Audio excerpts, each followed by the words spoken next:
सब तो पहला गल पिता की करांगे, क्योंकि जिस दिन सिद्धू मूसेवाला का कतल होया सी उस तो बाद आपां लगातार यही गल कह रहे हैं कि मापियां ਦੇ ਮੋਢਿਆਂ ਦੇ ਉੱਤੇ ਜਿਹੜਾ ਦੁੱਖ ਉਸ ਦਿਨ ਆਣ ਪਿਆ ਸੀ ਉਹ ਸ਼ਾਇਦ ਕੋਈ ਵੀ ਮਹਿਸੂਸ ਨਹੀਂ ਕਰ ਸਕੇਗਾ। ਬੇਸ਼ੱਕ ਕੱਟੜ ਕੋਈ ਸਮਰਥਕ ਹੋਊਗਾ ਸ਼ਿਵਦੀਪ ਸਿੱਧੂ ਮੂਸੇਵਾਲੇ ਦਾ, ਕੋਈ ਉਹਨਾਂ ਦਾ ਸਾਥੀ ਹੋਊਗਾ, ਕੋਈ ਨਾਲ ਪੜਿਆ ਹੋਣਾ, ਕੋਈ ਬਾਅਦ ਦੇ ਵਿੱਚ ਗਾਇਕੀ ਦੇ ਖੇਤਰ ਦੇ ਵਿੱਚ ਉਹਨਾਂ ਦੇ ਬਹੁਤ ਕਰੀਬੀ ਰਿਹਾ, ਬਹੁਤ ਨਜ਼ਦੀਕੀ ਰਿਹਾ, ਪਰ ਜਿਹੜਾ ਦੁੱਖ ਮਾਪਿਆਂ ਨੇ ਹੰਡਾਉਣਾ ਹੈ ਜਾਂ ਉਹ ਹੰਡਾ ਰਹੇ ਨੇ ਉਹ ਦੁੱਖ ਕੋਈ भी नहीं हंडा पाऊगा तो ना ही उस चीज़ को कोई महसूस कर पाऊगा। और उस गल का जिक्र अज सिद्धू मूसेवाला के पिता ने भी स्टेज तो संबोधन करते हुए किया। इस तो इलावा उन्होंने दस्सिया कि किवें शुरुआत दे विच शुभदीप नूं वो स्कूल लैके जाते हुंदे सी। मानसा का जिक्र उन्होंने किया, अपने पिंड का जिक्र किया कि ट्रांसपोर्ट के कोई बहुते साधन नहीं सी, पर इन्हां साधना की घाट के बावजूद भी वो अपने बच्चे नूं स्कूल लैके जाते रहे तां जो चंगी सिक्ख्या दी जा सके। सब तो पहला उन्होंने जी शुरुआत की है तो उस समर्थकों के नाल की है। उन्होंने कहा कि समर्थकों के वलों जो मेरे पुत नूं इन्ना प्यार दिता गया उहदे नाल साडा दुख किते ना किते घट होया। उन्होंने आख्या कि यह घाटा पूरा तो नहीं हो सकता, पर असी गुरु साहब के वलों जो संदेश दिता गया उहदे तो सेहत लैके अगली जिंदगी नूं रोड़न की कोशिश करांगे। उन्होंने ये भी आख्या कि शुभदीप सिद्धू एक आम बच्चों के वर्गा सी और उसनूं जदों स्कूल भेजना, जदों स्कूल लैके जाना तो फिर कोई साधन बहुते नहीं हुंदे सी, इस करके स्कूटर का इस्तेमाल करते सी। स्कूटर ते मैं लैके जांदा सी, उस तो बाद फिर अपनी जॉब ते जाना, अपने काम दे उत्ते भी जाना। और एक बार मैं लेट होया तो उस तो बाद मैं अपने पुत नूं इत्थों तक भी आख दिता सी कि पुत या तो तू पढ़ाई करेंगा तो या फिर मैं अपनी नौकरी करांगा। उन्होंने कहा कि इस दिन तो बाद फिर सिद्धू मूसेवाला नूं जिहड़ा साइकिल लैके दिता उन्होंने, और साइकिल के उत्ते ही 24 किलोमीटर का सफ़र तय करके वो अपने स्कूल जाता सी, ट्यूशन भी जाता सीगा और वड्डियां चुनौतियां सी, पर इसके बावजूद भी उन्हें मेहनत की और मेहनत करके वो इस मकाम के उत्ते पहुंचा सी। उन्होंने जिक्र किया कि जदों शुभदीप की जेब दे विच खर्चा जिहड़ा वो भी पूरा नहीं हुंदा सी तां वो अपने गाने वगैरह नूं वेच के उन्होंने सेल करके उहदे तो जिहड़े 4 पैसे आउंदे सी उहदे नाल ही अपना गुजारा करदा सी। फिर उन्होंने कहा कि उसनूं कनेडा दे विच असीं डिग्री करन दे लई भेज दिता, उत्थे भी कदे उसने पैसों के लिए तंग नहीं किया, उसनूं जिन्ने पैसे मिलते सी उहदे विच ही वो अपना सारा कुछ पूरा कर लैंदा सी, आप ही सार लैंदा सी, आप ही उन्हें मेहनत करके उत्थे फीसां भी भरीआं।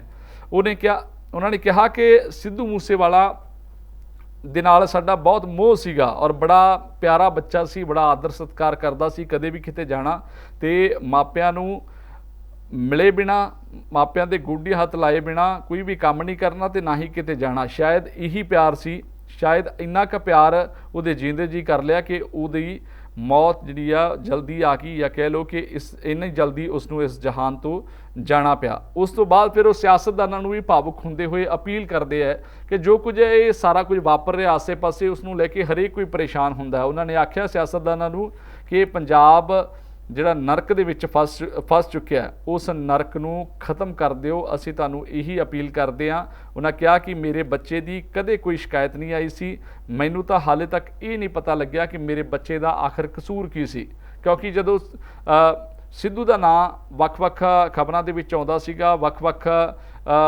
जिहड़े आपां कह सकते विवादां दे नाल जुड़दा सीगा तां उदों असीं उसनूं पुछदे भी हुंदे सी भी कि वाकई ही तू इस चीज़ दे विच जुड़िया होया। तो एक बार उसने माँ प्यो के सिर के उत्ते हथ रख के सौं भी खाधी सी कि नहीं, मैं इस तरह के किसी भी गलत काम दे विच नहीं जुड़िया होया। फिर सिद्धू के पिता सोशल मीडिया दे नाल भी नाराज़गी जाहिर करते हुए नज़र आते हैं। वो कहते कि सोशल मीडिया के उत्ते साडे पुत के बारे बहुत कुछ प्रचार किया गया, जिहा कुछ हुंदा भी नहीं सी, पर उसके बावजूद भी वध चढ़ के उसनूं प्रचारिया जाता सी। उन्होंने कहा कि अजिहा होना गलत है, सोशल मीडिया के उत्ते कई तरह दीयां अफवाहां फैलदियां रहियां ते उस करके साडा पुत भी दुखी हुंदा सी, असीं भी दुखी हुंदे सी कि ये क्यों अजिहा कुछ जिहड़ा वो बोलिया जा रहा है। और उन्होंने कहा कि किरपा करके हुण साडे पुत के सिवे दे उत्ते इस तरह दीयां जिहड़ियां वो फेक खबरां ना बनाओ, इस तरह नजायज़ कुछ भी जिहड़ा वो ना चलवाओ, क्योंकि इहदे नाल हरेक नूं दुख हुंदा है। इस तो इलावा राजा वड़िंग के बारे जिक्र किया उन्होंने कि राजा वड़िंग नूं लैके जिहड़ियां खबरां चलाईयां जा रही सी या जो कुछ आख्या जा रहा सी वो भी गलत है। राजा वड़िंग काफ़ी समय तो साडे नाल जुड़िया होया और हरेक दुख सुख दे विच वो साडे कोल आउंदा रहा। हुण भी वो शुभदीप सिद्धू मूसेवाला दे दुख दे विच शरीक होण दे लई आया सी, ते पर कई ਲੋਕਾਂ ਦੇ ਵੱਲੋਂ ਚਲਾ ਦਿੱਤਾ ਗਿਆ ਕਿ ਉਹ ਸਿਰਫ ਸਿਆਸਤ ਕਰ ਰਿਹਾ, ਪਰ ਅਜਿਹਾ ਕੁਝ ਨਹੀਂ। ਰਾਜਾ ਸਾਡੇ ਪਰਿਵਾਰ ਵਰਗਾ ਹੀ ਹੈ, ਉਸਨੇ ਸਾਡੇ ਹਰੇਕ ਦੁੱਖ ਸੁੱਖ ਵਿੱਚ ਸਾਥ ਦਿੱਤਾ ਹੈ ਤੇ ਅਜਿਹਾ ਉਸ ਦੇ ਖਿਲਾਫ ਵੀ ਨਾ ਬੋਲਿਆ ਜਾਵੇ ਤੇ ਨਾ ਪ੍ਰਚਾਰਿਆ ਜਾਵੇ। ਉਹਨਾਂ ਨੇ ਕਿਹਾ ਕਿ ਸ਼ੁਭਦੀਪ ਸਿਆਸਤ ਦੇ ਵਿੱਚ ਆਪਣੀ ਮਰਜ਼ੀ ਦੇ ਕਰਕੇ ਆਇਆ ਸੀ, ਉਸ ਨੂੰ ਸਿਆਸਤ ਦੇ ਵਿੱਚ ਲਿਆਉਣ ਵਾਲਾ ਕੋਈ ਵੀ ਨਹੀਂ ਸੀ। ਨਾ ਤਾਂ ਅਸੀਂ ਕਦੇ ਉਸ ਨੂੰ ਕਿਹਾ ਸੀ ਕਿ ਸਿਆਸਤ ਦੇ ਵਿੱਚ ਜਾ, ਤੇ ਨਾ ਹੀ ਕਦੇ ਰਾਜਾ ਵੜਿੰਗ ਨੇ ਆਖਿਆ ਸੀ ਕਿ ਤੈਨੂੰ ਸਿਆਸਤ ਦੇ ਵਿੱਚ ਜਾਣਾ ਚਾਹੀਦਾ ਹੈ। ਅਸੀਂ ਰੋਕਦੇ ਰਹੇ, ਰਾਜਾ ਵੜਿੰਗ ਨੇ ਵੀ ਰੋਕਿਆ, ਪਰ ਉਹਦੇ ਬਾਵਜੂਦ ਵੀ ਉਹ ਸਿਆਸਤ ਦੇ ਵਿੱਚ ਚਲਾ ਗਿਆ ਔਰ ਸ਼ਾਇਦ ਉਸ ਦਾ ਹੀ ਖਮਿਆਜ਼ਾ ਉਸ ਨੂੰ ਭੁਗਤਣਾ ਪਿਆ। ਉਹਨਾਂ ਨੇ ਹੋਰ ਵੀ ਬਹੁਤ ਸਾਰੀਆਂ ਗੱਲਾਂ ਕੀਤੀਆਂ ਨੇ, ਬਹੁਤ ਸਾਰੇ ਭਾਵੁਕ ਕਰਨ ਵਾਲੇ ਜਿਹੜੇ ਬਿਆਨ ਉਹ ਉਹਨਾਂ ਨੇ ਦਿੱਤੇ ਆ। ਉਹਨਾਂ ਨੇ ਇਹ ਕਿਹਾ ਕਿ ਜਿਹੜੇ ਸ਼ੁਭਦੀਪ ਦੇ ਸਮਰਥਕ ਸੀ ਉਹਨਾਂ ਦੇ ਹੌਸਲੇ ਦੇ ਲਈ ਉਹਨਾਂ ਨੇ ਆਖਿਆ ਕਿ ਸ਼ੁਭਦੀਪ ਨੂੰ ਮੇਰੀ ਇੱਛਾ ਹੈ ਕਿ ਮੈਂ 5-10 ਸਾਲ ਹਾਲੇ ਜਿਉਂਦਾ ਰੱਖਾਂ, ਉਹ ਉਹਦੇ ਗਾਣਿਆਂ ਦੇ ਰਾਹੀਂ, ਔਰ ਉਹਦੇ ਗਾਣੇ ਲੋਕਾਂ ਦੇ ਕੰਨਾਂ ਦੇ ਵਿੱਚ ਗੂੰਜਦੇ ਰਹਿਣਗੇ। ਇਸ ਗੱਲ ਦੀ ਮੈਂ ਉਹਨਾਂ ਦੇ ਨਾਲ ਵਾਅਦਾ ਕਰਦਾ, ਔਰ ਅਸੀਂ ਵੀ ਉਹਦੀ ਯਾਦ ਦੇ ਵਿੱਚ ਕਦੇ ਵੀ ਕੋਈ ਉਸ ਤਰ੍ਹਾਂ ਦਾ ਕਦਮ ਨਹੀਂ ਚੁੱਕਾਂਗੇ, ਕਦੇ ਵੀ ਉਸ ਤਰ੍ਹਾਂ ਨਹੀਂ ਸੋਚਾਂਗੇ, ਢਹਿੰਦੀ ਕਲਾ ਵਾਲੇ ਪਾਸੇ ਨਹੀਂ ਜਾਵਾਂਗੇ, ਆਪਣੇ ਆਪ ਨੂੰ ਗੁਰੂ ਦੇ ਹੁਕਮ ਦੇ ਮੁਤਾਬਕ ਢਾਲ ਕੇ ਚੱਲਾਂਗੇ। ਫਿਰ ਉਹਨਾਂ ਨੇ ਇੰਸਟਾਗ੍ਰਾਮ ਜਿਹੜੇ ਪੇਜ ਅਲੱਗ-ਅਲੱਗ ਬਣ ਗਏ ਹੈ ਸਿੱਧੂ ਦੇ ਨਾਮ ਦੇ ਉੱਤੇ, ਤੇ ਉਹਨਾਂ ਨੂੰ ਵੀ ਅਪੀਲ ਕੀਤੀ ਹੈ ਕਿ ਉਹਨਾਂ ਦੇ ਉੱਤੇ ਫੇਕ ਖਬਰਾਂ ਨਾ ਪਾਓ, ਇਸ ਤਰ੍ਹਾਂ ਨਾ ਕਰੋ, ਗਲਤ ਪ੍ਰਚਾਰ ਨਾ ਕਰੋ, ਕਿਉਂਕਿ ਇਹ ਲੋਕਾਂ ਨੂੰ ਗੁੰਮਰਾਹ ਕਰਦਾ ਹੈ। ਉਹਨਾਂ ਨੇ ਕਿਹਾ ਕਿ ਜਿਹੜੀ ਵੀ ਜਾਣਕਾਰੀ ਸਾਡੇ ਵੱਲੋਂ ਦਿੱਤੀ ਜਾਊਗੀ, ਅਸੀਂ ਜੋ ਵੀ ਅਪੀਲ ਕਰਾਂਗੇ ਉਹ ਸਿੱਧੂ ਦੇ ਅਧਿਕਾਰਕ ਇੰਸਟਾਗ੍ਰਾਮ ਤੋਂ ਪਾਵਾਂਗੇ, ਔਰ ਸਿਰਫ ਲੋਕ ਉਸੇ ਚੀਜ਼ ਨੂੰ ਮੰਨਣ, ਉਸੇ ਅਪੀਲ ਨੂੰ ਹੀ ਮੰਨਣ, ਉਸ ਜਿਹੜੀ ਗੱਲ ਹੋਏਗੀ ਸਿਰਫ ਉਹਨੂੰ ਮੰਨਣ, ਇਸ ਤੋਂ ਇਲਾਵਾ ਅਫਵਾਹਾਂ ਵੱਲ ਧਿਆਨ ਨਾ ਦਿੱਤਾ ਜਾਵੇ। ਫਿਰ ਇਸ ਤੋਂ ਬਾਅਦ ਸਿੱਧੂ ਮੂਸੇਵਾਲਾ ਦੇ ਮਾਤਾ ਭਾਵੁਕ ਹੁੰਦੇ ਨੇ, ਉਹ ਵੀ ਸੰਬੋਧਨ ਕਰਦੇ ਹੈ। ਉਹਨਾਂ ਨੇ ਕਿਹਾ ਕਿ 29 ਮਈ ਦਾ ਦਿਨ ਸਾਡੇ ਲਈ ਕਾਲਾ ਦਿਨ ਸੀ, ਔਰ ਇਸ ਤਰ੍ਹਾਂ ਲੱਗਿਆ ਕਿ ਮੇਰਾ ਸਭ ਕੁਝ ਹੀ ਖਤਮ ਹੋ ਗਿਆ। ਤੁਸੀਂ ਆਪ ਅੰਦਾਜ਼ਾ ਲਗਾ ਕੇ ਵੇਖੋ ਕਿ ਮਾਂ ਦਾ ਇਕਲੌਤਾ ਪੁੱਤ ਹੋਵੇ, ਮਾਂ ਤੇ ਜਿੰਨੇ ਮਰਜ਼ੀ ਬੱਚੇ ਹੋਣ, ਉਹਨਾਂ ਨੂੰ ਜੇ ਮਾੜੀ ਜੀ ਵੀ ਕਿਤੇ ਤੱਤੀ ਵਾਹ ਲੱਗ ਜਾਵੇ ਤੇ ਉਹ ਬਹੁਤ ਪਰੇਸ਼ਾਨ ਹੋ ਜਾਂਦੀ ਹੈ, ਬਹੁਤ ਦੁਖੀ ਹੁੰਦੀ ਹੈ। ਉਸ ਨੂੰ ਐਂ ਲੱਗਦਾ ਕਿ ਇਹ ਮੇਰੇ ਬੱਚਿਆਂ ਤੇ ਨਹੀਂ, ਇਹ ਕਸ਼ਟ ਜਿਹੜਾ ਉਹ ਮੇਰੇ ਤੇ ਆਣ ਪਿਆ ਔਰ ਦਰਦ ਇਹ ਮੇਰੇ ਹੋਈ ਹੈ। ਤਾਂ ਫਿਰ ਇੱਕ ਮਾਂ ਦਾ ਇਕਲੌਤਾ ਪੁੱਤ ਜੇ ਚਲਾ ਜਾਵੇ ਤਾਂ ਉਸ ਤੋਂ ਵੱਡਾ ਦੁੱਖ ਹੋਰ ਕਿਹਦਾ ਹੋ ਸਕਦਾ ਹੈ। ਪਰ ਧੰਨ ਆ ਇਹ ਮਾਂ, ਧੰਨ ਹੈ ਇਸ ਦਾ ਕਲੇਜਾ ਜੋ ਉਸ ਦੁੱਖ ਨੂੰ ਸਹਾਰ ਰਹੀ ਹੈ। ਉਹਨਾਂ ਨੇ ਕਿਹਾ ਕਿ ਜਿੰਨੀਆਂ ਵੀ ਮਾਵਾਂ ਨੇ ਮੇਰੇ ਪੁੱਤ ਦੇ ਲਈ ਦੁਆਵਾਂ ਕੀਤੀਆਂ, ਜਿਨ੍ਹਾਂ ਨੇ ਸਾਡਾ ਆ ਕੇ ਸਾਥ ਦਿੱਤਾ, ਤਾਂ ਉਸ ਦੇ ਨਾਲ ਮੈਨੂੰ ਫਾਇਦਾ ਮਿਲਿਆ, ਉਸ ਦੇ ਨਾਲ ਮੈਨੂੰ ਸਹਾਰਾ ਮਿਲਿਆ, ਔਰ ਇਹੀ ਸਹਾਰੇ ਦੇ ਕਰਕੇ ਮੈਂ ਹੌਸਲੇ ਦੇ ਵਿੱਚ ਆ, ਮੈਂ ਤੁਰਨ ਜੋਗਰੇ ਹੋ ਗਈ ਹਾਂ। ਉਹਨਾਂ ਨੇ ਕਿਹਾ ਕਿ ਪੁੱਤ ਦੇ ਜਾਣ ਦਾ ਦੁੱਖ ਬਹੁਤ ਵੱਡਾ ਸੀ, ਪਰ ਜਿੰਨੀਆਂ ਮਾਵਾਂ ਨੇ ਸਾਥ ਦਿੱਤਾ ਉਸ ਦੇ ਨਾਲ ਮੇਰੀ ਹੌਸਲਾ ਅਫਜ਼ਾਈ ਹੋਈ ਹੈ, ਔਰ ਉਮੀਦ ਕਰਦੇ ਹਾਂ ਕਿ ਅੱਗੇ ਤੋਂ ਵੀ ਇਸੇ ਤਰ੍ਹਾਂ ਦਾ ਸਾਥ ਸਾਨੂੰ ਮਿਲਦਾ ਰਹੇਗਾ। ਫਿਰ ਉਹਨਾਂ ਨੇ ਜਿਹੜੇ ਨੌਜਵਾਨ ਉੱਥੇ ਪਹੁੰਚੇ ਸੀਗੇ, ਜਿਹੜੇ ਲੋਕ ਪਹੁੰਚੇ ਸੀ, ਉਹਨਾਂ ਨੂੰ ਵੀ ਆਖਿਆ ਕਿ ਇਹ ਸਭ ਮੇਰੇ ਭਰਾ ਨੇ, ਮੇਰੇ ਇੱਥੇ ਬੱਚੇ ਪਹੁੰਚੇ ਨੇ, ਔਰ ਮੈਂ ਇਹਨਾਂ ਨੂੰ ਆਪਣੀਆਂ ਮਾਵਾਂ ਦੇ ਵਰਗਾ ਹੀ ਟਰੀਟ ਕਰਾਂਗੀ ਤੇ ਇਹਨਾਂ ਦੇ ਵਿੱਚੋਂ ਮੈਂ ਆਪਣੇ ਪੁੱਤ ਹੀ ਲੱਭਾਂਗੀ। ਫਿਰ ਉਹਨਾਂ ਨੇ ਲਾਸਟ ਤੇ ਜਿਹੜੀ ਅਪੀਲ ਕੀਤੀ ਉਹ ਇਹ ਸੀਗੀ ਕਿ ਹਰੇਕ ਕੋਈ ਰੁੱਖ ਲਗਾਵੇ, ਔਰ ਉਸ ਰੁੱਖ ਨੂੰ ਸਿਰਫ ਲਗਾਉਣਾ ਮਕਸਦ ਨਹੀਂ ਹੋਣਾ ਚਾਹੀਦਾ, ਉਸ ਰੁੱਖ ਨੂੰ ਪਾਲਣਾ ਵੀ ਹੈ, ਪਾਲ ਕੇ ਵੱਡਾ ਕਰਨਾ ਹੈ ਤਾਂ ਜੋ ਵਾਤਾਵਰਨ ਨੂੰ ਬਚਾਇਆ ਜਾ ਸਕੇ। ਇਹ ਇੱਕ ਬਹੁਤ ਵੱਡੀ ਅਪੀਲ ਸੀ, ਕਿਉਂਕਿ ਇੱਕ ਮਾਂ ਜਿਹਦੇ ਜਿਗਰ ਦਾ ਟੁਕੜਾ ਇਸ ਜਹਾਨ ਤੋਂ ਤੁਰ ਗਿਆ, ਜਿਹਦਾ ਇਕਲੌਤਾ ਪੁੱਤ ਇਸ ਜਹਾਨ ਤੋਂ ਤੁਰ ਗਿਆ, ਤਾਂ ਉਹ ਹਾਲੇ ਵੀ ਲੋਕਾਂ ਦੇ ਲਈ ਚਿੰਤਤ ਹੈ, ਹਾਲੇ ਵੀ ਵਾਤਾਵਰਨ ਦੇ ਲਈ ਚਿੰਤਤ ਹੈ। ਔਰ ਉਹਨਾਂ ਨੇ ਜਿਹੜੀ ਅਪੀਲ ਕੀਤੀ ਉਹ ਵਾਕਈ ਹੀ ਬੜੀ ਭਾਵੁਕ ਕਰਨ ਵਾਲੀ ਸੀ, ਔਰ ਹਰੇਕ ਨੂੰ ਇਹ ਅਪੀਲ ਮੰਨਣੀ ਚਾਹੀਦੀ ਹੈ। ਰੁੱਖ ਲਾਉਣੇ ਚਾਹੀਦੇ ਨੇ, ਉਹ ਸਭ ਦੇ ਲਈ ਨੇ, ਉਹ ਜਿਹੜੇ ਲੋਕ ਹੁਣ ਜ਼ਿੰਦਗੀ ਜੀ ਰਹੇ ਆ ਉਹਨਾਂ ਦੇ ਲਈ ਵੀ ਹੈ, ਉਹ ਉਹਨਾਂ ਦੀਆਂ ਆਉਣ ਵਾਲੀਆਂ ਪੀੜ੍ਹੀਆਂ ਦੇ ਲਈ ਵੀ ਹੈ। ਕਿਉਂਕਿ ਜੇ ਵਾਤਾਵਰਨ ਚੰਗਾ ਨਾ ਹੋਇਆ, ਜੇ ਆਕਸੀਜਨ ਸਾਡੇ ਕੋਲੇ ਨਾ ਹੋਈ, ਤਾਂ ਫਿਰ ਇੱਕ ਪਲ ਵੀ ਸਾਡਾ ਜ਼ਿੰਦਗੀ ਦਾ ਉਹ ਨਹੀਂ ਸੌਖਾ ਲੰਘ ਸਕਦਾ, ਇੱਕ ਪਲ ਵੀ ਸਾਨੂੰ ਲੰਘਾਉਣਾ ਜਿਹੜਾ ਉਹ ਔਖਾ ਹੋ ਜਾਊਗਾ। ਇਸ ਕਰਕੇ ਉਹਨਾਂ ਦੀ ਅਪੀਲ ਅਸੀਂ ਵੀ ਉਮੀਦ ਕਰਦੇ ਹਾਂ ਕਿ ਲੋਕ ਮੰਨਣ, ਔਰ ਵੱਧ ਤੋਂ ਵੱਧ ਰੁੱਖ, ਸਿਰਫ ਉਹਨਾਂ ਨੇ ਇੱਕ ਰੁੱਖ ਕਿਹਾ ਤਾਂ ਇੱਕ ਦੀ ਜਗ੍ਹਾ 5 ਤੋਂ 10 ਰੁੱਖ ਲਗਾਉਣੇ ਚਾਹੀਦੇ ਆ, ਔਰ ਫਿਰ ਉਹਨਾਂ ਦੀ ਸਾਂਭ ਸੰਭਾਲ ਵਾਲੇ ਪਾਸੇ ਵੀ ਧਿਆਨ ਦੇਣਾ ਚਾਹੀਦਾ। ਬਾਕੀ ਸਿਆਸਤਦਾਨ ਜਿਹੜੇ ਨੇ ਉਹ ਸਿਆਸਤਾਂ ਕਰਦੇ ਰਹੇ ਆ, ਔਰ ਬੀਤੇ ਦਿਨ ਜਿਹੜਾ ਇੱਕ ਸਾਬਕਾ ਜੰਗਲਾਤ ਮੰਤਰੀ ਫੜਿਆ ਗਿਆ, ਤੁਸੀਂ ਆਪ ਦੇਖੋ ਕਿ ਕਿਸ ਤਰ੍ਹਾਂ ਦੇ ਇਲਜ਼ਾਮ ਉਸ ਵਿਅਕਤੀ ਦੇ ਉੱਤੇ ਲੱਗੇ ਸੀ ਕਿ ਜੰਗਲਾਂ ਦੇ ਰੁੱਖਾਂ ਦੀ ਕਟਾਈ ਦੇ ਬਦਲੇ ਰਿਸ਼ਵਤ ਲਈ ਜਾਂਦੀ ਸੀ, ਭ੍ਰਿਸ਼ਟਾਚਾਰ ਕੀਤਾ ਜਾਂਦਾ ਸੀ। ਫਿਰ ਇਹਨਾਂ ਲੋਕਾਂ ਤੋਂ ਕਿੰਨੀ ਕੁ ਉਮੀਦ ਆਪਾਂ ਰੱਖ ਸਕਦੇ ਹਾਂ, ਉਹ ਆਪਾਂ ਇਸ ਗੱਲਾਂ ਤੋਂ ਹੀ, ਇਹਨਾਂ ਖਬਰਾਂ ਤੋਂ ਹੀ ਅੰਦਾਜ਼ਾ ਲਗਾ ਲਈਏ। ਇਸ ਕਰਕੇ ਹਰੇਕ ਦੀ ਜ਼ਿੰਮੇਵਾਰੀ, ਆਪਣੀ ਜ਼ਿੰਮੇਵਾਰੀ ਬਣਦੀ ਹੈ ਕਿ ਆਪਾਂ ਸਭ ਮਿਲ ਕੇ ਅਜਿਹਾ ਕੁਝ ਕਰੀਏ ਕਿ ਜੋ ਆਉਣ ਵਾਲੀਆਂ ਪੀੜ੍ਹੀਆਂ ਤੱਕ ਦੇ ਲਈ ਫਾਇਦੇਮੰਦ ਹੋਵੇ। ਆਓ ਤੁਹਾਨੂੰ ਸੁਣਵਾ ਦਿੰਦੇ ਹਾਂ ਕਿ ਮਾਪਿਆਂ ਨੇ ਅੱਜ ਆਪਣੇ ਪੁੱਤ ਦੀਆਂ ਅੰਤਿਮ ਰਸਮਾਂ ਦੇ ਮੌਕੇ ਦੇ ਉੱਤੇ ਜੋ ਵੱਡੀ ਗਿਣਤੀ ਦੇ ਵਿੱਚ ਲੋਕ ਪਹੁੰਚੇ ਸੀ, ਉਹਨਾਂ ਨੂੰ ਸੰਬੋਧਨ ਕਰਦੇ ਹੋਏ ਕੀ ਭਾਵੁਕ ਅਪੀਲ ਕੀਤੀ ਹੈ। 29 ਮਈ ਨੂੰ ਐਸਾ ਮਨਹੂਸ ਦਿਨ ਰਿਹਾ ਸੀ ਜਿਸ ਦੇ ਅਨੁਸਾਰ ਇਹ ਭਾਣਾ ਵਰਤ ਗਿਆ, ਪਰ ਤੁਹਾਡੇ ਪਿਆਰ ਨੇ, ਤੁਹਾਡੇ ਵੱਲੋਂ ਜੋ ਹੰਝੂ ਵਹਾਏ ਨੇ, ਉਸ ਨੇ ਮੇਰਾ ਦੁੱਖ ਕਾਫੀ ਹੱਦ ਤੱਕ ਘੱਟ ਕੀਤਾ। ਇਹ ਘਾਟਾ ਜੇ ਮੈਂ ਤੁਹਾਨੂੰ ਕਹਾਂ ਵੀ ਮੈਂ ਆਸਾਨੀ ਨਾਲ पूरा कर लूँगा या सहन कर लूँगा, तो ये सब कहने ਦੀਆਂ ਗੱਲਾਂ ਤਾਂ ਹੋ ਸਕਦੀਆਂ, पर इसनों मेरा परिवार ही समझ सकता है अज असी कित्थों ते कित्थे पहुँच चुके। गुरु साहब के हुक्म ने, गुरबाणी सानू दसदी है, एक उही रास्ता बचा गुरु साहब तो सेध लेके, दशमेश पिता तो सेध लेके कोशिश करूँगा अगली जिंदगी नूं रोड़न दी, अगली जिंदगी नूं शुरू करन दी। सच्चे पातशाह गुरु साहब का शक्तियों के मालक सी, संत सिपाही सी, गुरु सी। वो तो इन्नी झल के, पर मैं इन्नी जोगा दुनियावी नहीं सी, पर महाराज फिर भी तुहाडा हुक्म सिर मथे है, जिंदगी नूं हर हालत में चलती रखांगा, ये तुहाडे नाल वादा करना। जितों तक शिवदीप का सवाल है, वो एक बड़ा सीधा सादा नौजवान जिवें आम पिंड जट्टां जवाक होंदे आ, इस तरह का वह जीवन सी भरावो।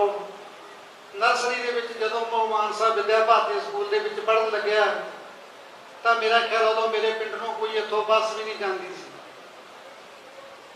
उन्हां समयां दे विच साधनां दी बड़ी घाट सी, पर फिर भी कदे बसां दे उत्ते, कदे अपने स्कूटर ते छड्ड के, कदे 2.5 साल का 3 साल जो सैकंड क्लास के पढ़ता सी, मैं फायर विभाग के बीरों नौकरी करता, उधरों आके लग गई, उधरों मैं छड्डण गया हुआ, मैं 20 मिनट लेट हो गया। उस दिन तो मैं कहा, पुत्रा जा तू पढ़ेगा या मैं नौकरी करूँगा।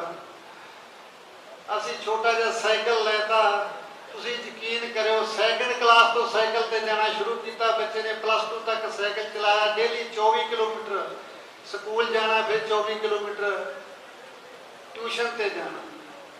इस बच्चे का कण कण मेहनत नाल भरिया पिया है।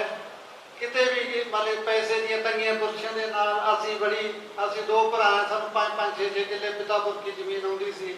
कोई पैसे की भी कोई आपां कह दी भी ज़्यादा अमीरां वाली गल नहीं सी, फिर वो खिचता धू करके अपना टाइम पास किया सी। इन्हां हालातां चों मैं बच्चे नूं इत्थों तक लेके आया। कदे जेब खर्च भी इस बच्चे को पूरा नहीं मिला सी, पर इन्हें अपनी मेहनत सदका +2 की नॉन मैडिकल के नाल, उस तो बाद ग्रेजुएशन करने वास्ते लुधियाना गुरु नानक इंजीनियरिंग कॉलेज चला गया, उपरंत आईलैंड्स करके बाहर चला गया। फिर वो सारी डिग्री करने उपरंत भी इसने मैनू कदे भी तंग नहीं किया। जेड़ा भी जेब खर्च माड़े मोटे गाने लिख लेंदा, जो कोई जेब खर्चा मुकदा एक अद्धा गाना सेल करता ते आपदा टाइम टपाया। इस तरह ही बुलंदियां ते पहुंच तक भी इस बच्चे ने कदे भी अपनी जेब के विच पर्स नहीं रखा। जदों भी कोई 1000 की लोड़ है, 2000 की लोड़ है, पापा दो पैसे, पापा दो पैसे मिल। इन्नी निम्रता, इन्ना प्यार मैं कहना जिन्ना साडे हिस्से आया शायद ज़्यादा करके जल्दी मुक गया, मैं महसूस करता। ये बच्चा जदों भी घरों निकलता है, कदे भी पैरी हथ लाए तो बिना, आज्ञा लाए तो बिना, गड्डी की सीट पर बैठ भी जाना, माँ माँ कह के बोल मारते रहना। जब तक माँ बुक्कल च ना लेंदी, कन्न थले टिक्का ना लाउंदी, कदे घरों नहीं चलिया सी। वीर 29 तरीक पता नहीं किहो जी आई कि माँ पिंड विच मरग होई सी, किसी दे बैठे चली गई, पर मैं घर भी गई सी। मैं कहा भी मैं पुत्र तेरे नाल चलदा, परंतु कहना तुहाडे कपड़े ठीक नहीं, मैं खेतों आया सी ते तुसीं आराम कर लो, नाल धो लो। मैं 5 मिनटां च बस जूस वगैरह पी के वापस आ गया। तो जिहड़ा वो मैं हमेशा परते की तरह परछावां बन के बच्चे दे नाल रहा सारी जिंदगी, ते आखिर समय के उत्ते वीरों मैं भी खुज गया। ते अज मेरे हथ ਉਹ ਸਮਾਂ ਨਹੀਂ ਲੱਗ ਰਿਹਾ। ਮੈਨੂੰ ਬਾਰ-ਬਾਰ ਪਛਤਾਉਣ ਤੋਂ ਇਲਾਵਾ ਮੇਰੇ ਪੱਲੇ ਕੁਝ ਵੀ ਨਹੀਂ ਰਿਹਾ। ਵੀਰੋ, ਤੁਸੀਂ ਸਰਕਾਰਾਂ ਦੇ ਮਾਲਕ ਹੋ, ਸਾਰੇ ਲੀਡਰ ਸਾਹਿਬਾਨ ਬੱਚੇ ਹੋ, ਮੇਰੇ ਪੰਜਾਬ ਨੂੰ ਇਸ ਹੱਕ ਚੋਂ ਕੱਢ ਲਓ। ਅੱਜ ਮੇਰਾ ਉਜੜਿਆ, ਕੱਲ ਕਿਸੇ ਦਾ ਹੋਰ ਨਾ ਉਜੜੇ। ਮੇਰੀ ਤੁਹਾਡੇ ਸਾਰਿਆਂ ਦੇ ਅੱਗੇ ਹੱਥ ਬੰਨ੍ਹ ਕੇ ਬੇਨਤੀ ਹੈ ਕਿ ਮੈਨੂੰ ਹਜੇ ਤੱਕ ਇਹ ਵੀ ਨਹੀਂ ਪਤਾ ਵੀ ਮੇਰੇ ਬੱਚੇ ਦਾ ਕਸੂਰ ਕੀ ਸੀ। ਕਮ ਸੇ ਕਮ ਜੇ ਮੇਰਾ ਬੱਚਾ ਕੋਈ ਗਲਤੀ ਕਰਦਾ ਹੈ ਤਾਂ ਆਪਣੀ ਸਮਾਜਿਕ ਰੀਤਾਂ ਆਪਾਂ ਉਹਦੇ ਮਾਂ-ਬਾਪ ਨੂੰ ਦੇ ਕੇ ਆਉਂਦੇ ਹਾਂ ਵੀ ਭਾਈ ਤੇਰੇ ਬੱਚੇ ਨੇ ਆਹ ਡੋਲਾ ਵਿਗਾੜਿਆ, ਸਰ ਇਹਨੂੰ ਕੰਟਰੋਲ ਕਰ ਲਾ। ਮੇਰੇ ਕੋਲੇ ਅੱਜ ਤੱਕ ਵੀ ਇੱਕ ਵੀ ਫੋਨ ਤੋਂ ਜਾਂ ਕਿਸੇ ਦਾ ਕੋਈ ਲਾਂਭਾ ਮੇਰੇ ਕੋਲੇ ਅੱਜ ਤੱਕ ਨਹੀਂ ਆਇਆ। ਅਸੀਂ ਦੋਨੇ ਜੀ ਬੈਠੇ, ਮੈਂ ਗੁਰੂ ਗ੍ਰੰਥ ਸਾਹਿਬ ਵੱਲ ਹੱਥ ਕਰਕੇ ਕਹਿਣਾ, ਮੇਰਾ ਬੱਚਾ ਮੇਰੇ ਗਲ ਲੱਗ ਕੇ ਰੋਇਆ ਵੀ ਪਾਪਾ ਮੈਨੂੰ ਇੱਕ ਗੱਲ ਦੱਸੋ, ਹਰ ਇੱਕ ਚੀਜ਼ ਮੇਰੇ ਨਾਮ ਨਾਲ ਕਿਉਂ ਜੁੜ ਜਾਂਦੀ ਹੈ? ਮੈਂ ਕਿਸੇ ਦਾ ਵੀ ਮਾੜਾ ਨਹੀਂ ਕੀਤਾ। ਮੈਂ ਉਦੋਂ ਫਿਰ ਵੀ ਮੈਂ ਯਕੀਨ ਨਹੀਂ ਕੀਤਾ ਵੀ ਨੌਜਵਾਨ ਬੱਚੇ ਆ, ਕਈ ਵਾਰੀ ਮਾਂ-ਬਾਪ ਨੂੰ ਨਹੀਂ ਪਤਾ ਹੁੰਦਾ, ਕੋਈ ਛੋਟੀ ਮੋਟੀ ਗਲਤੀ ਕਰ ਜਾਂਦੇ ਆ। ਮੈਂ ਕਿਹਾ ਮੇਰੇ ਸਿਰ ਤੇ ਹੱਥ ਰੱਖ ਕੇ ਸਹੁੰ ਖਾ, ਆਪਣੀ ਮਾਂ ਦੇ ਸਿਰ ਤੇ ਹੱਥ ਰੱਖ ਕੇ ਸਹੁੰ ਖਾ। ਦੋਨੇ ਹੱਥ ਐ ਰਖਾ ਕੇ ਕਿਹਾ ਵੀ ਤੂੰ ਕਦੇ ਵੀ ਕਿਸੇ ਦਾ ਕੋਈ ਫੋਨ ਕਾਲ ਜਾਂ ਕਿਸੇ ਚੀਜ਼ ਨੂੰ ਇਨਵੋਲਵ ਤਾਂ ਨਹੀਂ ਹੈ? ਕਹਿੰਦਾ ਨਹੀਂ ਹੈ। ਫਿਰ ਮੈਂ ਕਿਹਾ ਤੈਨੂੰ ਡਰਨ ਦੀ ਲੋੜ ਨਹੀਂ ਹੈ, ਆਪਾਂ ਨਾਲ ਪਰਮਾਤਮਾ ਤੇ ਵਿਸ਼ਵਾਸ ਹੈ, ਆਪਣਾ ਕੋਈ ਮਾੜਾ ਨਹੀਂ ਕਰਦਾ। ਵੀਰੋ, ਜੇ ਆਪਾਂ ਕੋਈ ਗਲਤ ਕੰਮ ਕਰਦੇ ਹੋਈਏ ਤਾਂ ਸ਼ੈਤਾਨ ਬੰਦਾ ਆਪਣੀ ਸੌਰ ਸੁਰੱਖਿਆ ਕਰਦਾ ਹੈ। ਜੇ ਮੇਰਾ ਬੱਚਾ ਕਦੇ ਕਿਸੇ ਕਿਤੇ ਗਲਤ ਵੀ ਹੁੰਦਾ ਤਾਂ ਉਹ ਇਕੱਲਾ ਗੱਡੀ ਲੈ ਕੇ ਕਦੇ ਨਹੀਂ ਆਉਂਦਾ ਸੀ, ਉਹ ਨਾਲ 5-7 ਗਨਮੈਨ ਵੀ ਰੱਖਦਾ, ਚਾਹੇ ਪ੍ਰਾਈਵੇਟ ਮੁੰਡੇ ਪ੍ਰਾਈਵੇਟ ਕਿਉਂ ਨਾ ਰੱਖਦੇ ਸੀ, ਕਿਉਂਕਿ ਸਾਨੂੰ ਕਦੇ ਖਤਰਾ ਮਹਿਸੂਸ ਹੋਇਆ ਹੀ ਨਹੀਂ ਸੀ। ਅਸੀਂ ਛੋਟੀ ਮੋਟੀ ਜਿਹੜੇ ਹਾਲਾਤ ਵਿਗੜਦੇ, ਕੰਟਰੋਵਰਸੀਆਂ ਚੱਲਦੀਆਂ ਰਹੀਆਂ, ਉਹਨਾਂ ਤੋਂ ਅਸੀਂ ਇੰਨੇ ਜ਼ਿਆਦਾ ਪਰੇਸ਼ਾਨ ਸੀ। ਪਰ ਸੋਸ਼ਲ ਮੀਡੀਆ ਦੀ ਕਿਰਪਾ ਵੀ ਇੰਨੀ ਰਹੀ ਵੀ ਛੋਟੀ ਜਿਹੀ ਗੱਲ ਹੁੰਦੀ ਸੀ ਤੁਹਾਨੂੰ ਵਧਾ ਚੜਾ ਕੇ ਪੇਸ਼ ਕਰੀ ਜਾਣਾ। ਸੋਸ਼ਲ ਮੀਡੀਆ ਤੇ ਮੇਰੇ ਪੂਰੇ ਹੱਥ ਬੰਨ੍ਹ ਕੇ ਤੁਹਾਡੇ ਪੂਰੇ ਬੇਨਤੀ ਹੈ ਵੀਰੋ, ਦੁੱਖ ਅਸੀਂ ਪੁੱਤ ਦਾ ਚੱਲ ਲਾਂਗੇ। ਤੁਹਾਡੇ ਨਾਲ ਵਾਅਦਾ ਕਰਦਾ ਗੁਰੂ ਗ੍ਰੰਥ ਸਾਹਿਬ ਦੀ ਹਾਜ਼ਰੀ 'ਚ ਅਸੀਂ ਆਪਣੀ ਜ਼ਿੰਦਗੀ ਨੂੰ ਕਿਵੇਂ ਨਾ ਕਿਵੇਂ ਰੋੜਨ ਦਾ ਹੀਲਾ ਕਰ ਲਾਂਗੇ। ਪਰ ਮੇਰੇ ਪਰਿਵਾਰ ਨੂੰ, ਮੇਰੇ ਪੁੱਤ ਦੇ ਸਿਰੇ ਨੂੰ ਉੱਤੇ ਵੱਖ-ਵੱਖ ਖਬਰਾਂ ਨਾ ਬਣਾਇਓ, ਉਹਨੂੰ ਕਿਤੇ ਕਹਾਣੀਆਂ ਬਣਾ ਕੇ ਸਟੋਰੀਆਂ ਨਾ ਪਾਇਓ। ਮੈਂ ਪੁੱਤ ਗਵਾਇਆ, ਜਦੋਂ ਮੈਂ ਦੇਖਦਾ, ਮੈਂ ਫੋਨ ਨਹੀਂ ਦੇਖਿਆ ਵੀਰੋ ਜਿੱਦਣ ਦੀ ਘਟਨਾ ਹੋਈ ਹੈ। ਮੈਂ ਜਦੋਂ ਪੜ੍ਹਦਾ ਮੇਰਾ ਹਿਰਦਾ ਬਲੂੰਦਰੇ ਜਾਂਦਾ ਹੈ। ਮੇਰਾ ਬੱਚਾ ਬੇਹੱਦ ਸੰਤ ਸਾਲ ਸੁਭਾਅ ਦਾ ਬੱਚਾ ਸੀ, ਉਹ ਕਦੇ ਵੀ ਕਿਸੇ ਦਾ ਨੁਕਸਾਨ ਕਰਨਾ ਨਹੀਂ ਚਾਹੁੰਦਾ ਸੀ, ਪਰ ਉਹਦਾ ਆਪਣਾ ਹੋ ਬੈਠਾ। ਕਿਉਂਕਿ ਜੇ ਉਹਦੇ ਮਨ ਦੇ ਵਿੱਚ ਕੋਈ ਵੀ ਪੁੰਨ ਪਾਪ ਹੁੰਦਾ ਜਾਂ ਉਹਨੂੰ ਕਿਸੇ ਗੱਲ ਤੋਂ ਖਤਰਾ ਹੁੰਦਾ ਤਾਂ ਉਹ ਆਪਣੀ ਸੁਰੱਖਿਆ ਦਾ ਹੋਰ ਵੀ ਪ੍ਰਬੰਧ ਕਰ ਸਕਦਾ ਸੀ। ਉਹ ਬੁਲੰਦੀਆਂ ਤੇ ਪਹੁੰਚ ਕੇ ਆਪਣੀ ਪ੍ਰਾਈਵੇਟ ਸਿਕਿਉਰਿਟੀ ਵੀ ਰੱਖ ਸਕਦਾ ਸੀ। ਤੁਸੀਂ ਖਾਮ-ਖਾ ਹਰੇਕ ਚੀਜ਼ ਨੂੰ ਖਬਰ ਨਾ ਬਣਾਇਆ ਕਰੋ। ਕਦੇ ਤੁਸੀਂ ਭਾਈ ਰਾਜੇ ਬਾਰੇ ਕੁਝ ਬੋਲ ਦਿੰਦੇ ਹੋ, ਕਦੇ ਕਿਸੇ ਵੀਰੋ, ਸਾਡੀ ਜਿਹੜੇ ਪਰਿਵਾਰ ਨੇ ਮਦਦ ਕਰੀ ਹੈ, ਜਿਹੜਾ ਭਰਾ 2 ਸਾਲ ਤੋਂ ਸਾਡੀ ਮਦਦ ਕਰਦਾ ਰਿਹਾ ਹੈ, ਕੀ ਗੱਲ ਕਸੂਰ ਹੋ ਗਿਆ ਜੇ ਅਸੀਂ ਉਹਦਾ ਤੁਸੀਂ ਨਾਂ ਲੈ ਕੇ ਬੁਰਾ ਭਲਾ ਬੋਲਦੇ ਹੋ? ਮੈਨੂੰ ਬਹੁਤ ਬੁਰਾ ਲੱਗਦਾ ਇਸ ਗੱਲ ਤੋਂ। ਵੀਰ ਬਣ ਕੇ ਸਾਨੂੰ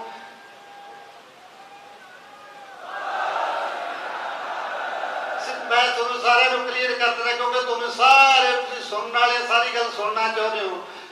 ਸਿੱਧੂ ਨੂੰ ਇਲੈਕਸ਼ਨ 'ਚ ਕੋਈ ਨਹੀਂ ਲੈ ਕੇ ਆਇਆ। ਸਿੱਧੂ ਨੂੰ ਉਹਦਾ ਇਲੈਕਸ਼ਨ ਲੜਨਾ ਆਪਣਾ ਮਨ ਸੀ। ਮੈਂ ਵੀ ਰੋਕਿਆ, ਭਾਈ ਰਾਜੇ ਨੇ ਵੀ ਰੋਕਿਆ ਉਹਨੂੰ, ਬਾਈ ਤੇਰੇ ਵੱਸ ਦੀ ਗੱਲ ਨਹੀਂ, ਤੇਰਾ ਬੜਾ ਵਧੀਆ ਫਿਊਚਰ ਚੱਲਦਾ, ਸਾਨੂੰ ਤਾਂ ਇੱਕ ਹਲਕਾ ਜਾਂਦਾ ਤੇ ਤੂੰ ਤਾਂ ਦੁਨੀਆ ਤੇ ਮਸ਼ਹੂਰ ਹੈ।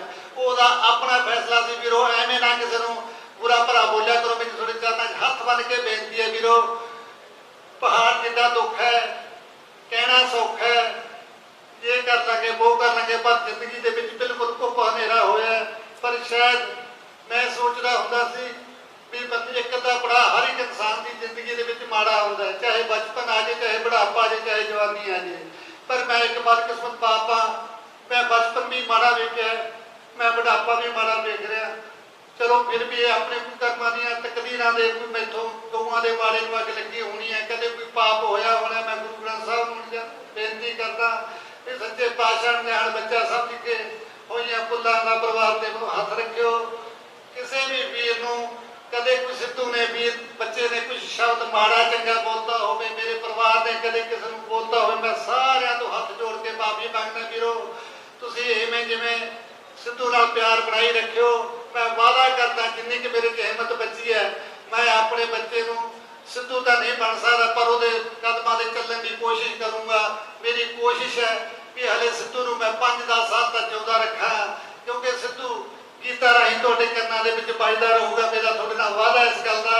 ਮੈਂ ਜਿੰਨੀ ਹਿੰਮਤ ਦੇ ਨਾਲ ਪੁੱਤ ਦਾ ਸੰਸਕਾਰ ਕੀਤਾ ਉਨੀ ਹਿੰਮਤ ਦੇ ਨਾਲ ਸਿੱਧੂ ਨੂੰ ਤੁਹਾਡੇ ਨਾਲ ਹਰ ਆਖਰੀ ਸਾਹ ਤੱਕ ਜੋੜਨ ਦੀ ਕੋਸ਼ਿਸ਼ ਰੱਖੂੰਗਾ। ਫਿਰ ਵੀ ਕੋਈ ਕਿਸੇ ਨੂੰ ਜ਼ਿਆਦਾ ਕੋਈ ਵੱਧ ਘੱਟ ਬੋਲ ਗਿਆ ਹੋਵਾਂ ਵੀਰੋ, ਅਣਜਾਣ ਤੁਕੀ ਭਾਵ ਸਮਝ ਕੇ ਮਾਫ ਕਰ ਦਿਓ। ਵਾਹਿਗੁਰੂ ਜੀ ਕਾ ਖਾਲਸਾ, ਵਾਹਿਗੁਰੂ ਜੀ ਕੀ ਫਤਿਹ।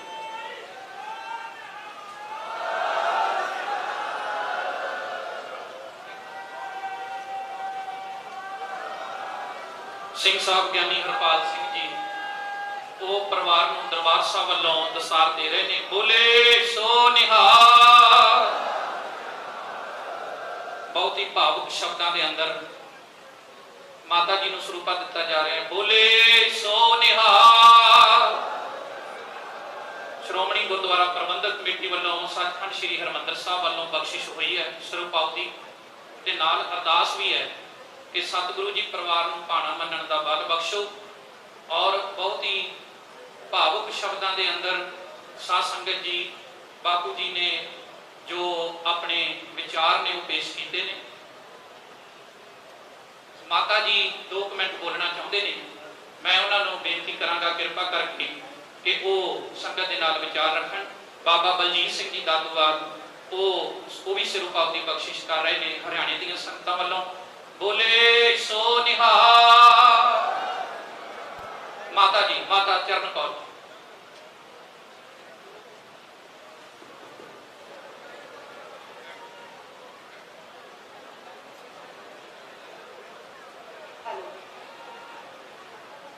ਸਭ ਤੋਂ ਪਹਿਲਾਂ ਤਾਂ ਗੁਰੂ ਮਹਾਰਾਜ ਦੀ ਹਜ਼ੂਰੀ ਵਿੱਚ ਪਹੁੰਚੀਆਂ ਸਾਰੀਆਂ ਸਿੱਖ ਸੰਗਤਾਂ, ਮੇਰੇ ਭਰਾ, ਮੇਰੇ ਬੱਚੇ, ਮੇਰੀਆਂ ਭੈਣਾਂ, ਮੇਰੀਆਂ ਮਾਤਾਵਾਂ, ਸਾਰਿਆਂ ਨੂੰ ਵਾਹਿਗੁਰੂ ਜੀ ਕਾ ਖਾਲਸਾ, ਵਾਹਿਗੁਰੂ ਜੀ ਕੀ ਫਤਿਹ। ਵੀਰ ਜੀਆਂ ਨੇ ਵੀ ਉਹਨਾਂ ਦੀਆਂ ਸਾਰੀਆਂ ਸ਼ੁਭ ਦੀਆਂ ਗੱਲਾਂ ਬਾਤਾਂ ਸੁਣੀਆਂ। ਉਹਨਾਂ ਨੇ ਵੇਰਵੇ ਅਨੁਸਾਰ ਤੁਹਾਨੂੰ ਸਾਰਿਆਂ ਨੂੰ ਸਾਰਾ ਕੁਝ ਦੱਸ ਦਿੱਤਾ, ਕੁਝ ਸਾਨੂੰ ਤਾਂ ਕੁਝ ਦੱਸਣ ਦੀ ਲੋੜ ਨਹੀਂ। ਉਹਨਾਂ ਦੇ ਫਾਦਰ ਸਾਹਿਬ ਨੇ ਵੀ ਉਹਦੀ ਜੀਵਨੀ ਬਾਰੇ ਕੀ ਦੱਸਿਆ, ਉਹਨਾਂ ਨੇ ਕੀ ਸੰਘਰਸ਼ ਕੀਤਾ, ਕਿੱਥੋਂ ਕਿੱਥੇ ਆਏ, ਉਹ ਵੀ ਮੈਨੂੰ ਦੱਸਣ ਦੀ ਲੋੜ ਨਹੀਂ। ਪਰ ਜਿੱਦੇ 29 ਮਈ ਨੂੰ ਕਾਲਾ ਦਿਨ ਚੜਿਆ ਉੱਤੇ ਮੇਰਾ ਸਭ ਕੁਝ ਐਂ ਲੱਗਦਾ ਸੀ ਵੀ ਖਤਮ ਹੋ ਗਿਆ। ਪਰ ਤੁਹਾਡੇ ਉਤਸ਼ਾਹ ਨੇ ਮੇਰੀਆਂ ਮਾਵਾਂ, ਮੇਰੀਆਂ ਭੈਣਾਂ, ਮੇਰੇ ਬੱਚੇ, ਬਜ਼ੁਰਗ ਜਿਨ੍ਹਾਂ ਨੇ ਵੀ ਸਾਡਾ ਦੁੱਖ ਵਿੱਚ ਸਾਥ ਦਿੱਤਾ, ਮੈਨੂੰ ਫਿਰ ਤੋਂ ਐਂ ਲੱਗਣ ਲੱਗਾ ਵੀ ਮੇਰਾ ਸ਼ੁਭ ਗਿਆ ਨਹੀਂ, ਮੇਰੇ ਆਸ-ਪਾਸ ਹੈ। ਮੈਨੂੰ ਬਹੁਤ ਹੌਸਲਾ ਮਿਲਿਆ। ਕਿਰਪਾ ਕਰਕੇ ਸਾਡੇ ਹੌਸਲੇ ਨੂੰ ਏਦਾਂ ਹੀ ਬਣਾਈ ਰੱਖਿਓ। ਜੋ ਵੀ ਸ਼ੁਭ ਬੋਲਦੇ ਸੀ ਪੱਗ ਨੂੰ, ਆਪਣੇ ਮਾਤਾ ਪਿਤਾ ਦੇ ਸਤਿਕਾਰ ਨੂੰ, ਉਸੇ ਤਰ੍ਹਾਂ ਜੇ ਮੈਨੂੰ ਮੇਰੀ ਮਾਂ ਸਮਝਦੇ ਹੋ, ਮੈਂ ਤੁਹਾਨੂੰ ਉਹਦੇ ਬੱਚੇ ਸਮਝੂੰਗੀ। ਉਸੇ ਤਰ੍ਹਾਂ ਉਸਦੇ ਜੋ ਬੋਲਨੇ ਉਹਨਾਂ ਨੂੰ ਕਾਇਮ ਰੱਖਿਓ।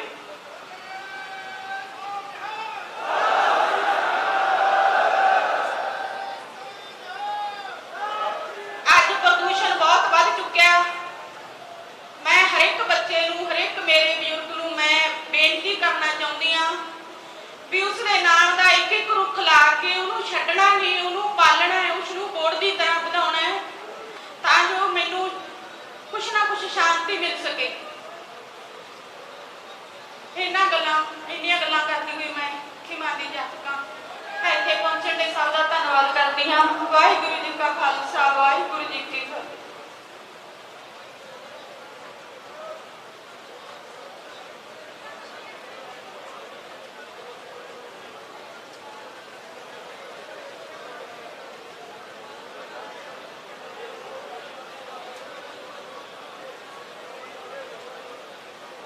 ਮਾਫ ਕਰਨਾ, 1-2 ਬੇਨਤੀਆਂ ਹੋਰ ਨੇ। ਬੇਟੇ ਦਾ ਸੋਸ਼ਲ ਮੀਡੀਆ ਦੇ ਉੱਤੇ ਇੰਸਟਾਗ੍ਰਾਮ ਦੇ ਜਿਹੜੇ ਪੇਜ ਬਣਿਆ ਹੋਇਆ ਹੈ, ਕਈ ਮੇਰੇ ਭਰਾ ਇਸ ਗੱਲ ਤੋਂ ਵੀ ਗੁਰੇਜ਼ ਨਹੀਂ ਕਰ ਰਹੇ ਕਿ ਉਹਦੇ ਫੇਕ ਪੇਜ ਬਣਾ ਕੇ ਕੋਈ ਮੱਥਾ ਟੇਕਣ ਲਈ ਪੈਸੇ ਪਵਾ ਰਿਹਾ, ਕੋਈ ਕੁਛ ਕਰ ਰਿਹਾ।